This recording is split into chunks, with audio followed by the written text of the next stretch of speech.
Good morning. It's Friday, September the 26th. We're back with the Borderlines podcast, and we are very excited to have with us today Daniel Bernhard. Steve and I had the great pleasure of seeing Daniel's keynote at the Canadian Bar Association's immigration conference. I don't even remember when that was. It seems like a long time ago, but it was a really great presentation.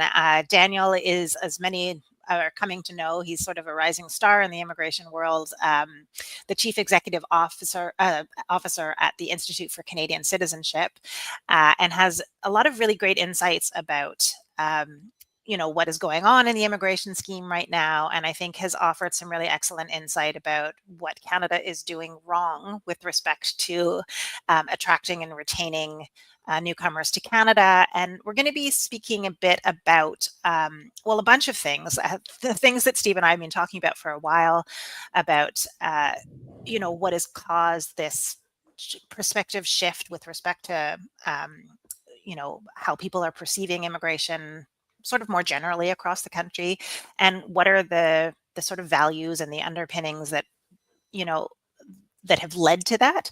And this presentation that Steve's already got up on screen about, this is a study that the ICC has just issued, and there's so much in it that we kind of want to work our way through it, and I think it will just elicit a lot of interesting conversation. So welcome, Daniel. It's really excellent to have you on the show today. Oh, thank you so much for the invitation. Yeah, we had actually, as you were speaking, I think you spoke twice at the Canadian Bar Association, and I had people texting me or approaching me saying, "Yo, he's awesome. You need to have him on the show." Yeah. And I think you wound up at a table with Deanna and I at lunch. Yeah. And I was just telling people, well, Deanna really laid into him that he has to have come on. So it's good to see that this materialized. It's Maybe a pleasure. do you want to start with what just so people know what the Institute for Canadian Citizenship is? Yeah, the Institute for Canadian Citizenship is a national independent charity, not a body of the government of Canada, though it sometimes sounds that way. And our aspiration is for a Canada where talented people from around the world don't just come, but stay, naturalize, succeed, and by virtue of that success, contribute. That's been Canada's secret sauce for hundreds of years, and we want to make sure that that engine of renewal and prosperity keeps humming along. Yeah. One of the cool things I thought about the panel, it wasn't just a single person keynote; it was a panel. I can't remember if this was this was one of the two panels you did anyways, where it was also, you were sitting with Nicholas Keung from the Toronto Star. And I thought one of the interesting elements of the conversation was that we're being so inundated with anti-immigrant stories. And I thought that one of the really beautiful elements of that conversation was about, we've kind of lost the plot on the really positive stories about Canadian immigration, and just we've forgotten that, Canada is a country of immigrants, and all of these positive contributions that newcomers are making to Canada. And this is something that Steve, I feel like, we've been bemoaning the fact that so many of our episodes lately have been so negative, so sorrowful, so, so gloomy. But I think that this presentation really, the study that you did really does kind of take us back to the first principles about why, we need to get back to remembering what is the value add of immigration to Canada, how it is, why do we do it? Why has it always been part of the Canadian fabric of multiculturalism, all this other stuff? And, why we don't want to throw out the baby with the bathwater. Well, I'd like to just redirect that comment just a little bit, because Sure. I don't think it's so much a matter of remembering what we've forgotten, but actually recognizing an evolution. And I think actually to some extent we're stuck in the past and haven't realized that the world has changed. So yeah. The typical immigrant stereotype is of someone who comes with $5 in their pocket and one or two suitcases. They work hard and save and scrap by, and eventually, make a little something potentially of themselves, but more importantly, carve a path for their children to become Canadian and succeed in the future. And so it's a sacrificial story, and it's a story of people with no good options fleeing hardship, and who come here, with nothing. And the problem with this story is that it's not really true anymore. And it anchors immigration in this frame of compassion. Like, people are hard on their luck, they're down on their luck, they need a change. Canada is willing to give them a chance and welcome them. We admit them here. And so they start at the bottom, but they need to sort of repay the generosity of the country through their own personal sacrifice. And many of them were happy to do that. And that's been the immigration story for a long time. But it doesn't reflect the changes in the immigration system now, which have become so competitive and so highly selective. Mm-hmm. And instead of viewing immigration as a manifestation of our compassion, we've not recognized that the circumstance is sort of inverted, that now Canada needs immigrants far more than the immigrants need us, and that we are selecting people from the very top of what are often very unequal societies who have global options. And if they don't like it in Canada, or they don't find that Canada meets their expectations, they'll exercise those options. And who loses when that happens? Well, is it them and their families? Yes, to some extent, but really, actually, it's all of us who are stuck here, because people who are hand-selected to address Canada's most pressing needs, when they leave, those needs do not leave with them. And so we need to recognize that immigration is something we do for us, not for others. And I think once that happens, the conversation starts to take a very different direction. We can view normal developments in a very different light. Why do you think that has been such a shift, that the general discourse around immigration has focused on, say, the compassionate angle instead of the economic benefits? You mentioned at the CBA conference all the nurses who are immigrants, and like, what happens to those hospitals when they leave? This was such a brilliant comment, by the way. First of all, I'd like you to restate the comment that you made, if you remember it. If not, I'll feed it back to you. I'll try to recall, but I think we were talking about a common complaint that immigrants are a drag on public services, including or especially healthcare. There's this idea that immigrants just come here to consume stuff. They consume housing, they consume healthcare, and they consume space on the road when they're driving between their house and the hospital. Like, they just don't do anything else other than that. And of course, it misses the point that immigrants are making incredible contributions, including in areas like healthcare, where they're disproportionately employed. And so, the way I like to tell it is, you could take 10% of immigrants out of the country. Great. You'd take 10% of people out of the hospital waiting room. But you'd take 20 or 30% of the people out of the hospital staff room. And I don't think that's a good deal for anybody. And so the reality around immigration has changed. When my parents came, they spoke very little English. One had finished high school, one hadn't finished high school yet. They worked hard and made their way. That's no longer the typical immigrant story. Express entries changed that. Global educational dynamics and demographic developments have changed that. But our mindset hasn't changed. Our philosophy of providing services hasn't changed. Our media discourse hasn't changed. And as a result, I think we're getting it wrong, and we're missing the opportunity because we actually misunderstand the situation. I love everything you said. That was exactly the story I wanted you to retell, because it Relief. really, You got it.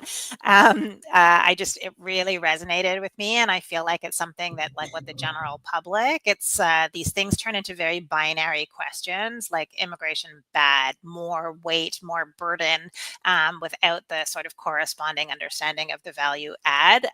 So I thought that was great.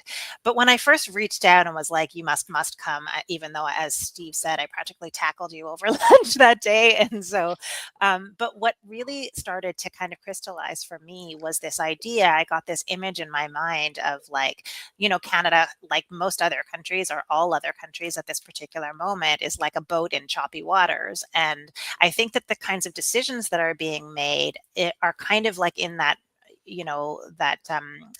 aphorism about when you're in a boat in choppy waters, it becomes a question of who are you going to throw off the boat. And also, like, when you see the people drowning in the ocean and in the sea, are you going to offer a hand to let them in? So that was kind of the thing that I feel like I've been really grappling with through this whole period. But also that I think, as you said, that the situation, there hasn't been an evolution of our thinking about these things. I just actually created a new firm that I've actually called Evolution, because I feel like that's sort of what I've been screaming for in terms of my own thinking about all of this, is that I still feel like we're so stuck rigidly in this human capital model of like, how do we value newcomers? And that's something that, as I mentioned in our original correspondence, that I feel like we talked about with Asha Koshal many, I think, years ago now. But like, we're still stuck with this valuation that like money means value. Like, you bring in direct cash, that's good. So there's the economic immigrants, and then there's the like low skilled, this like, and the ones that come in at the bottom end of that spectrum are like seen as a drain. But I think that there's like, that has to be updated, because I don't think it works like that. Like, when we're missing people in construction, we're missing people in, some of these other services. Like, I think that we're rigidly tied to a system that values only how much money you're going to bring in. And even with the sort of analysis of like outcomes, outcome measurements of newcomers, they keep telling us that who has the best outcomes after so many years. I've never seen the kind of evaluation as clear and as nuanced as what I saw in this study today. They just keep telling us that their outcomes are not as good. And I want to see that data. Just to be a little, like, just to slightly change your wording. It's not the human capital model isn't how much they'll bring in terms of their net worth to like retire. It's how much, in theory, it's supposed to be based on how much they'll earn in Canada and be able to economically establish. Just a slight change in the wording. For sure. But it's, to me, like, in what sense? Like, is it because like that they specifically based on their T4, or is it also based on, value is No, I'm not questioning that. I'm just saying it's not based on like someone's net worth. No, like no. How much they're bringing Agreed. in. It's how Agreed. much 100%. they'll earn. Yeah. I mean, look, immigration has become a very polarizing discussion. And I think, when it comes to those types of discussions, for people who tend to be supportive or see the benefits of immigration, we look at the people who are critiquing it and say they're doing something very bad, without often trying to understand where they're coming from, and also actually without recognizing some of the weaknesses in the sort of pro-immigration camp that have given rise to some of these critiques. So, I mean, I think we can first and foremost agree that most people would like for Canada to succeed, and for their own lives and the lives of their families to get better. And for everyone to become more prosperous. I think, getting richer as a general goal is a cross party consensus. I think also there's a general agreement that when people do come to a new society, there is some obligation to try to adjust and fit in, and that you may take a couple of steps back in order to hopefully eventually take a few steps forward. And immigrants understand all of this. The question then becomes, how can we make the most of this? I mean, the other thing I would say is there is also an acknowledgement, or ought to be, that there are some limits and that some kind of selection process is necessary. And so then the question is, how do you make the decision? And that's where there's no easy answer. I mean, part of the not to be circuitous, but part of my disappointment with the current anti-immigration discourse, or I should say the discourse that says we should constrict immigration further, is that it seems to be so defeated. It's so resigned. It basically says we can't do anything. We have this huge empty land, but we can't ever build anything in it. We'll never build another house. Oh my gosh, our best days are behind us. So we might as well just give up and try to make sure that we can protect what we have. right? Because to say that Canada is too full is an objectively ridiculous statement. Just look at the map and how many people are here. But there is this depression almost that we have these problems and we'll never be able to fix them, and that I think gives rise to the feeling that we should just protect what we have instead of trying to build more. There is no confidence, I believe, in the population that we are capable of building more. And in some cases, that lack of confidence may be well substantiated. That's across government. Like that's not just immigration. That's, Mark Carney proposes basically growing the economy. And there's a huge subset of the population that says, never happened. Canada can't do it. Yeah. And there's some evidence to suggest that this is well substantiated. I mean, I did an op-ed in the Globe in the summer, and the argument that I made was, Canada's problems have actually all been solved. They've just been solved in other countries, and it would behoove us to bring in people who have actually solved those things to solve them over here. One of the examples is major transportation projects, where there are developed countries, other rich countries that build equivalent transportation infrastructure at 1/10 of the cost per kilometer than we do. And these are high wage countries, not like slave labor kind of thing. So I think the same debate is really like at high levels right now about public post, Exactly. So like, can we do it?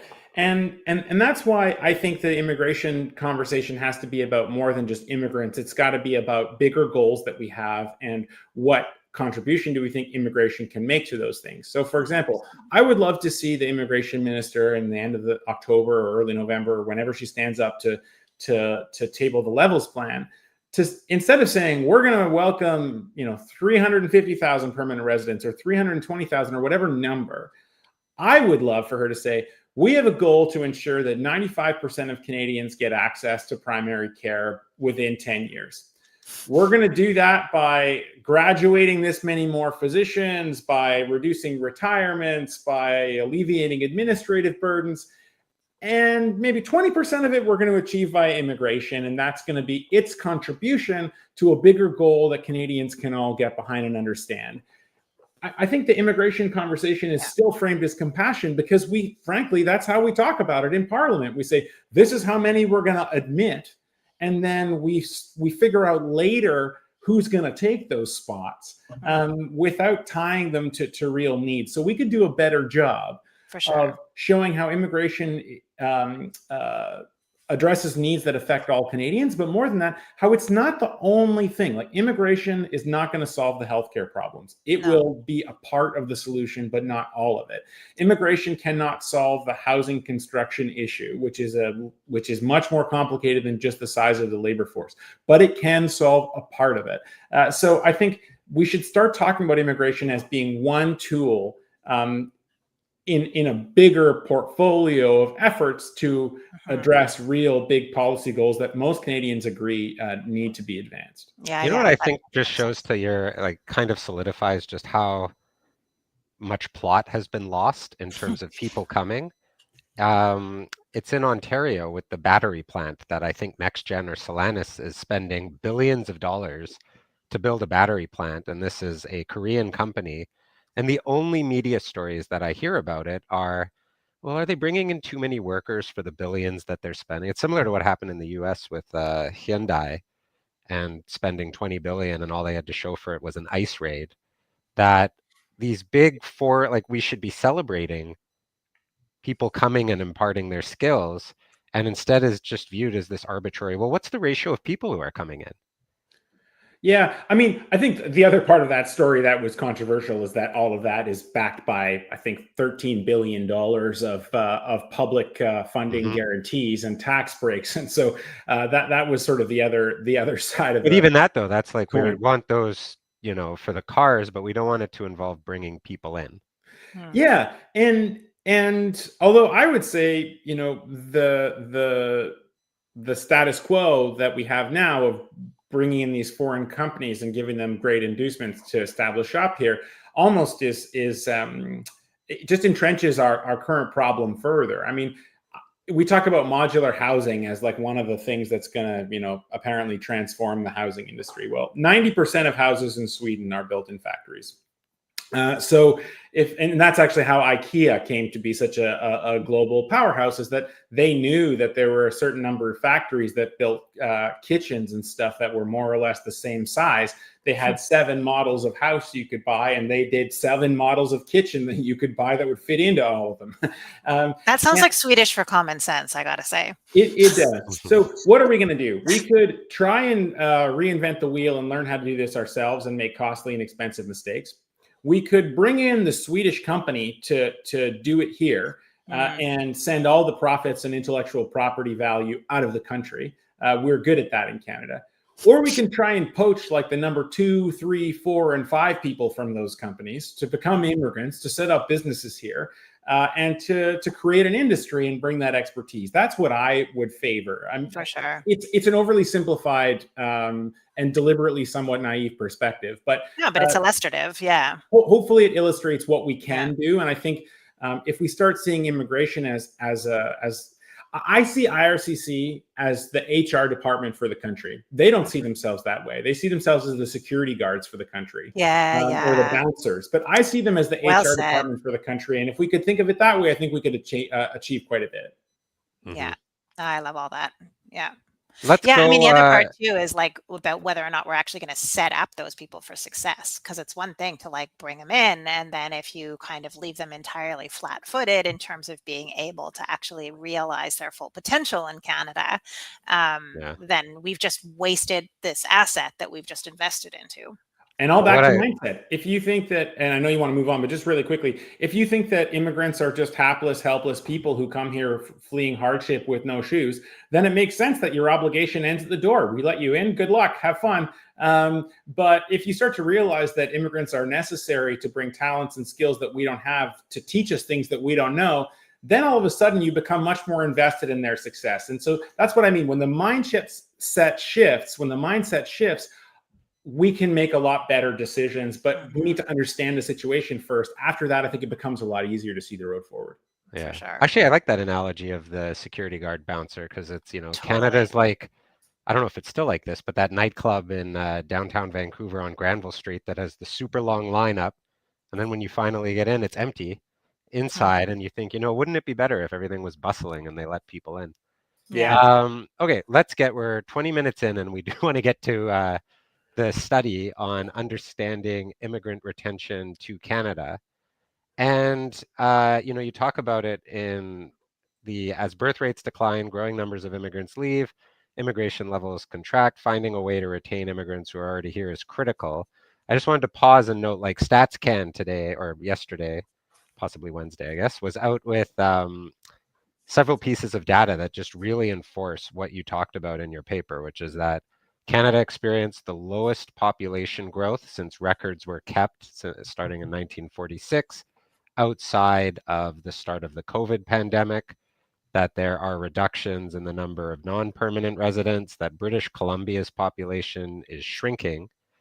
And the one that really caught me was that just over 1 in 4 people in Newfoundland and Labrador is age 65 and older, which is the first population to hit that sort of statistic.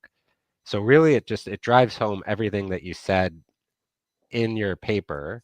I don't know if there's anything you want to add or comment on that. Well, we're an aging, shrinking society, as you mentioned, and the need for renewal is therefore really intense. And again, our mindset, our point of departure is not that immigrants are here for our charity; it's that they make contributions that Canada can't otherwise generate. And so, I'm interested in retaining them. When I started in this job, it was 4 years ago now. We were talking so much about how many people are coming in. I said, okay, but how many are leaving? What's the churn? And nobody knew.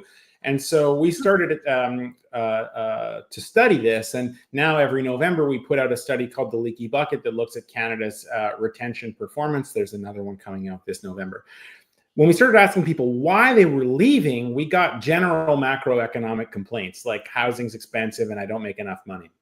And while those may all be true, they are not things that I can do very much about. And they don't answer the question why so many people who are subject to those exact same challenges decide to stay. And so we thought, all right, what if we flip this question and ask immigrants why they stay? And here the findings were fascinating. It comes back to what you were saying, Deanna, at the very beginning. So first of all, the number one, this is a study of 5,000 adult immigrants who are members of the ICC's Canoe app. If you're a lawyer out there getting people PR, once they become PR, they can access Canoe, which gives them free access to over 2,000 culture, nature, and sport experiences across Canada. It's free. Enjoy. It's wonderful. And we can also survey them, which we do frequently. And what they said was two things. First, future optimism matters a lot more than current conditions. So you were saying, well, IRCC wants to talk about labor market outcomes and financial metrics and parity, et cetera. This shows that actually immigrants understand that it is a long process to reestablish yourself in a new society, and they are willing to be patient and realistic and to put in that work, but only if they have credible hope that this investment can actually pay off in the future. So not having your standards met or your expectations met right now, that's okay, so long as you have a good reason to believe that tomorrow will be better. Right. So a 1% increase in this optimism index correlated to a 28% increase in intention to stay. So this is huge. And the second most important factor was a sense of Canadian identity and belonging. The sense that this is my place and these are my people, that I'm wanted and accepted here, that I trust Canadians and Canadian institutions to do the right thing, that kind of stuff. And this was a 1% increase in the identity and belonging index translated to a 25% increase in intention to stay. So hardly the fluffy, nice to have, Tim Hortons ad that we think it is. Actually, creating a welcoming society is now, revealed to be a core success strategy for retaining the talent that Canada so desperately needs to succeed. Yeah, I find this just absolutely fascinating too. And, I think that it's sort of, Steve and I have been talking at great length about the Canadian brand, and, what these kind of they're not microaggressions, they're like aggressions that have been kind of lobbied against people seeking to enter Canada and to remain in Canada. What is the lasting impact going to be, that when the messaging that we're sending out to the international community is that we do not intend to be respectful of what your sense of, how you might belong to Canada, what what your optimism might be like, that it will have a very profound effect on who we might attract and who we might retain. Yep. And this decidedly tracks with what your results are. Yeah, absolutely. I mean, every person who leaves Canada in a disappointed huff, like, they have friends and they have social media followers and they have relatives and they have colleagues and professional networks. And they spread that message. Now, it doesn't, it helps us that the rest of the world, or the developed world, is, degenerating faster than we are. So from a competitive advantage perspective, we're still okay.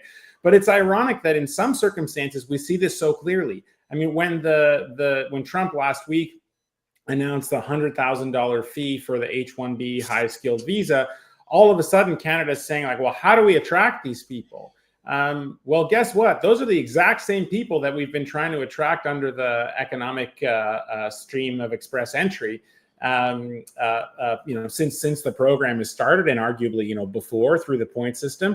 So we sometimes recognize that immigrants are capable of making exceptional contributions, but often only once they're disrespected by the United States. And that's unfortunate, but at least it shows that we're capable of it, and hopefully we can now sort of extend that thinking and understanding and keep it going as we face new issues and discussions in the future. Yeah, but also so few of them are still qualifying for express entry right now, and so, like, I get what you're saying, that as compared to others, like, it might be that they can come and they might be able to try and earn, but without any sense of the certainty of what their future might behold. I think, again, whether or not that's going to be a long-term solution for others who have other opportunities, that maybe aren't their favorite choices, but at least would give them a greater sense of certainty, even if that's back to their country of origin. Like, again, it's just, it's Do you Yeah. see this in your work? Because Deanna and I, we come at from the perspective of lawyers and we're kind of siloed in terms of what we see. Whereas you've got 5,000 people completing surveys, you interact with government. Like, do they see kind of what you're saying, which is that the government, in theory, likes to juxtapose us to what the Trump administration is doing, but on the ground, actual policy development doesn't seem to follow that. Mm-hmm.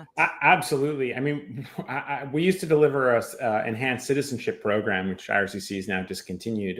But the number one thing that people used to tell me, and if you're from IRCC and listening, please don't take this personally, but that the best thing about becoming a citizen was that we didn't have to deal with IRCC anymore.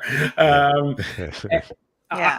I think many of them recognize that the program is sort of well-intentioned but dysfunctional, whether that's processing times or just selection decisions. And coming back to your human capital model critique, Deanna, part of the benefit of the human capital model is that it says no to some of these boutique interventions that are now causing so many distortions within the express entry system, like the French language preference, for example, like some of these category draws that do but often don't happen. So when you try and make these nuanced predictions about the labor market and use the immigration system to try and fine tune the population in the way you want it, that's probably impossible for people to do.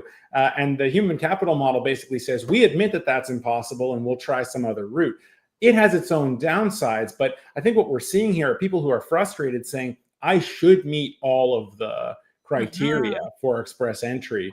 Yeah. And for some reason, despite my manifest, not ability to contribute, actual contributions. Well, that's this article from the Hill Times this week about I believe Dr. Robin Klein is the Canada Excellence Research Chair in Neurobiology and Neuroimmunology. Does not qualify through express entry because she's essentially aged out and there's no job points anymore. Yeah, it's extremely demoralizing. And then that there's no humans to speak to, there's no recourse to the province, it's I'm hearing day in, day out from people that they're shocked by the fact that in spite of all their accomplishments, in spite of all their contributions, they are just that their 20-year-old employee might qualify where they don't. Exactly. And I think the system has just become overly complicated, and perhaps, people have become overly confident about their abilities to predict and manage all of these nuances, and they add up over time. So maybe no one decision is individually responsible. But yeah, I think we can agree that the system is letting Canadians down. Nick Kung in the Star, like you mentioned, had a story last week about a doctor from the United States who's been working in Toronto for years. He's got over 2,000 patients, but he's too old for express entry, and so he's going to get turfed. There's a guy I spoke to recently who is a cybersecurity manager at a bank, now at an insurance company. Almost half of Canada's cybersecurity jobs are empty, and we've had several devastating attacks, including the Toronto Public Library, Indigo, the federal government more recently. And we're going to kick this guy out too because he's also too old. So there's the issue here is not a lack of compassion. Again, so many people focus on, look at this guy, his family's going to be uprooted, he's going to suffer, and that's what the sort of pro-immigration audience tends to say. And that's all true. But I say, no, we're going to lose. This is economically and socially self-defeating for Canada. Totally. And until we can frame it that way, I think we're going to have a hard time establishing consensus. Do you worry that instead of people looking at the policies that are causing this, they will instead say, because presumably these decisions that they're making where that, neuroscientists can't stay in favor of, say, I know people criticize Deanna and I for talking about this so much, but the Francophone program where someone has never been to Canada or earned income, the income will likely be less than what that neuroscientist is earning. And that there's going to probably be studies in the future which show that during this period, immigrant wages were decreasing. And that instead of looking at the policies, it'll more just be, well, immigration doesn't work. And that there's going to be this self-fulfilling Well, more than that, Almost.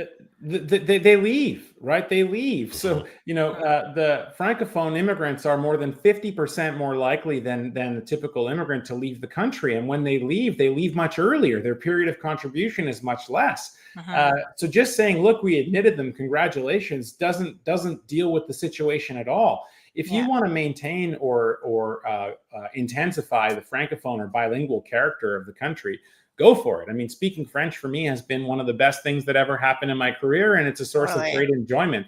But there's the education system. There's, why do you turn on CBC and never see anything from Radio Canada there? There are lots of other ways for us to 100%. insinuate French beyond just the immigration system. And we have now people who are always saying Yeah. this. Well, I guess I have to learn French. Yeah. And so Well, that's why not the can't we point get of our it. kids into French immersion schools? Like, why is everybody trying and like, being waitlisted and told, no, there's no French education opportunities? But anyways, like again, like as Steve says, we're constantly being berated for saying that we're anti-French. I am super, super, I couldn't be more pro-French, but honestly, like it's just, but is this the solution to Canada's immigration programming? I'm just scratching my head. But also, we're also taking for granted the level of the cap. I mean, if we said, for Mhm. example, that the economic or that the overall immigration level would stay at 400,000 people or 350 or whatever the level was, and then we wanted to add an additional 30,000 spots, for francophones who may not otherwise qualify but have these 100%. benefits, that's fine. But because we've been forced into this zero-sum game, that's where I think the tension For sure. is introduced. Not to mention that if we were talking about actual francophones as opposed to people who just can bare minimum hit that test result. Again, I digress. Let's quickly flip housing. Is this the biggest issue with retention? I think this is the biggest issue in the Canadian economy right now, full stop. Hmm. Whether it's the fact that housing has swallowed most of our available capital and that can't be used for other productive purposes like building a business or investing in one, that it's become very expensive for anyone establishing themselves, whether they are new to adulthood or an adult who is new to Canada, kind of makes no difference. So this has been the issue with development going forward.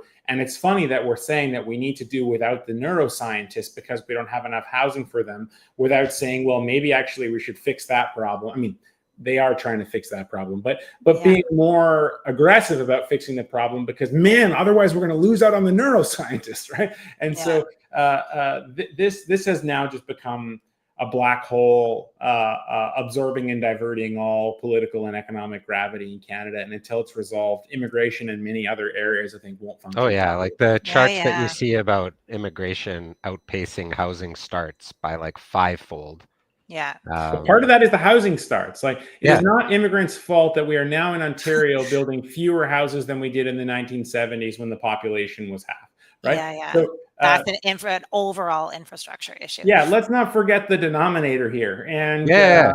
No, but it's just it's crazy to see how long that manifested before it kind of hit the crisis point that it did, and then the government Yeah. kind But of all of a sudden, like the clumsily has finger swung was the just other like, way. and there we're gonna go. That's what we're gonna blame. And it's just like, what? What are we Yeah. doing? Yeah. again, Well, the they're trying now resignation to here. address the denominator, like through rezoning and everything. But it is looking back, it almost seemed like as soon as the charts, I don't know why it took so long for the charts to really start spreading, And can I for say one people to other wake one up. though is like employment, like the underemployment, like youth unemployment, like generalized unemployment issues. Like, is that like again this binary idea? This is an immigration issue rather than like the labor market is fundamentally changing because of technology, because of the way that we are doing business, like all of these things, because of supply chain solutions being completely different, because of the tariffs, because of like a billion different things. But again, we've like, that is the problem. It's the immigrants taking Canadian jobs. Like, it's just so oversimplified that it's like, yeah, we have a big problem with underemployment, with unemployment in Canada, youth unemployment in particular. But like, again, this binary thinking serves no one. Yeah, it's frustratingly insular too. I find that I was once at a parliamentary committee in another job on another subject, and I proposed something, and one of the senators, a Senate committee, the senator said, who else does this? And I said, well, Senator, to lead means to go first. And she thought that this was a disgraceful thing. So when we don't want to do something, we say, who else has done this? But what's interesting is when we do want to do something like restrict immigration, we don't ask who else has done this. I mean, Brexit is a perfect example of what happens when you blame immigrants for things. And Boris Johnson was going around saying there'll be £100 million a week more for the health service once the immigrants are gone. Turns out the health service is more screwed than ever because all the people who work there were from Eastern Europe. So the unemployment situation has not gotten better there. The housing situation has not gotten better there. And the economic situation has not gotten better there. So we've seen examples of this where closing the door has been tried, and it just hasn't worked. I mean, you can even say to people, okay, maybe it's a reasonable hypothesis, except it's been tried. But yet when you read all this discussion in Canada, no one is citing that as a perfect laboratory of what we're now proposing. It's frustratingly insular. And I'd go one step further. Hold on. I'd go one step further and be like, this idea of exclusionary philosophies has been tried before by fascist ideologies. How has that worked? Like not letting anybody in as a way of resolving political problems. How's that gone over worldwide over history? No, I mean, I'm prepared to give the government some leeway on limiting, say, new people in the temporary foreign worker program and the LMIA stream. I don't believe in the temporary foreign Where worker I find weird, and what we're trying to do, and this is where I did look up on ChatGPT, the whole, has any other country tried to reduce its population? And there's only bad examples. And the solution that we're doing in Canada, as far as the unemployment, like we're trying to solve unemployment by forcing Canadian companies to lay people off that they already have who are here on work permits, which in theory should cause the unemployment to the rate satisfaction to of the employer. With then a pissed off employer who's going through labor turmoil with the hope that they'll then hire some equally qualified Canadian, which may or may not be there. It's a very weird experiment that we're trying to do that I'm not sure has been replicated elsewhere. Even the Saudis with sodification keep pushing it back because they realize how disruptive that would be. I just want to qualify something that I just said about I don't believe in the temporary foreign worker program. I mean, more in the way Steve has said is that like, I don't believe in the whole like temporary is temporary. I believe that like people that you've brought and that you've, leveraged to Canada's advantage should be given priority before you start saying who's next, that's what I mean. Yeah, but the temporary foreign worker program, I think, is interesting in one important respect. I mean, first of all, people forget the high wage stream, right? And it's a sizable minority of the applicants, but a significant minority. And many of them, including like construction site supervisors, for example, who are paid $200,000. And for whom we still have hundreds and hundreds of vacancies simultaneously because we just don't have that enough people with that level of experience who are here to build all the stuff we want to build. But what's interesting is if you break it down, I mean, there's a number of ways to do this, but one dichotomy is that we have government selected immigrants and employer selected immigrants.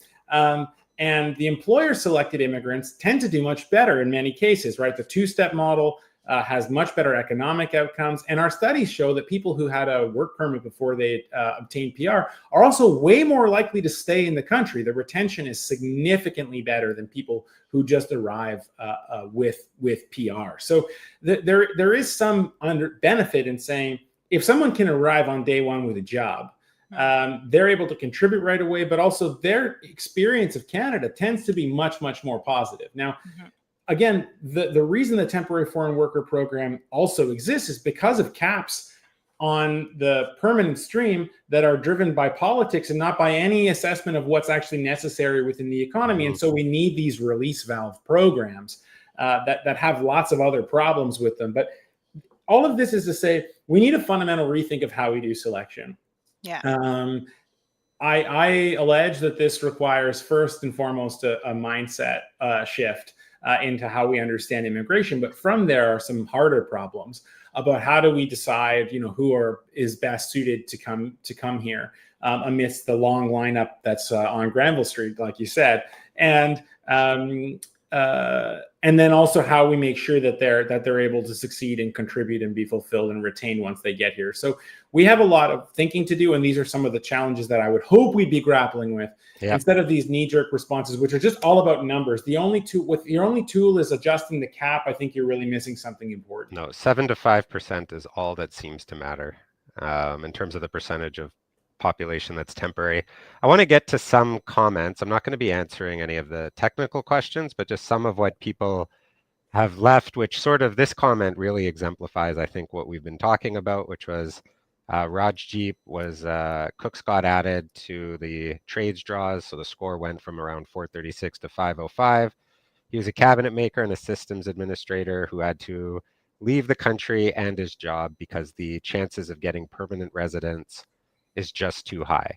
So it's going to be a bit of a leading question, Daniel, but does it make sense that we have an immigration system where someone working as a cabinet maker and systems administrator has to leave their job and the country? I mean, I know what your answer is going to be, but is this a well-designed system?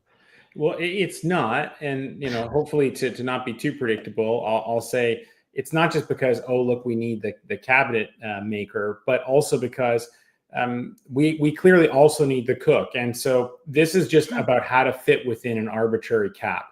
Yeah. If the caps were set based on real needs within the economy, it would be a lot easier. And then maybe the level would be double, maybe it would be half, but at least it would be based on something actual.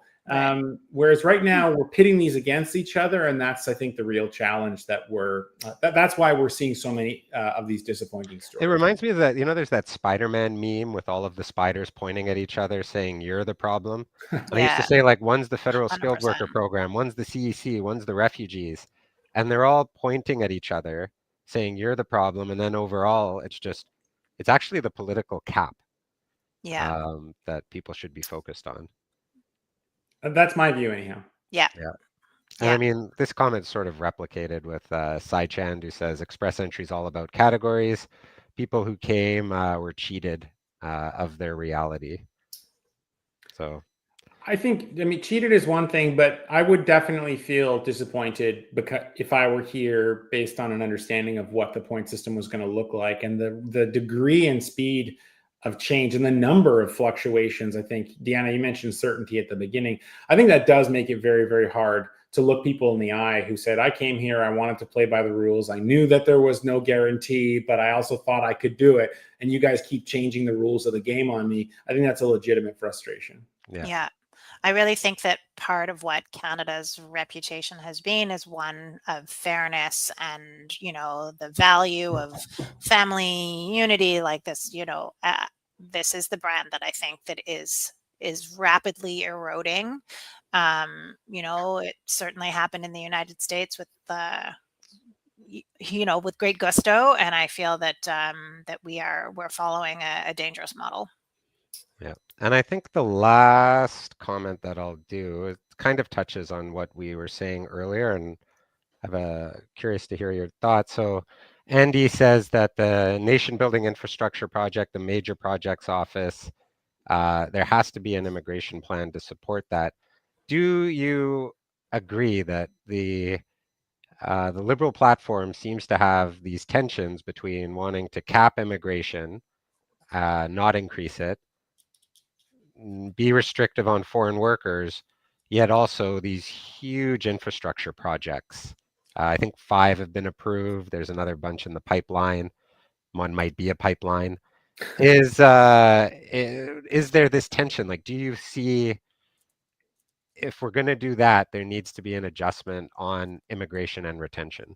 I mean, the short answer is yes. The longer answer, and you said it's the last comment, so I'll try my best to bring this, back full circle, is to what I was saying earlier about a country that's sort of depressed, that can't will itself out of bed in the morning. Because what does the country that's not depressed look like? That country says the globe is warming.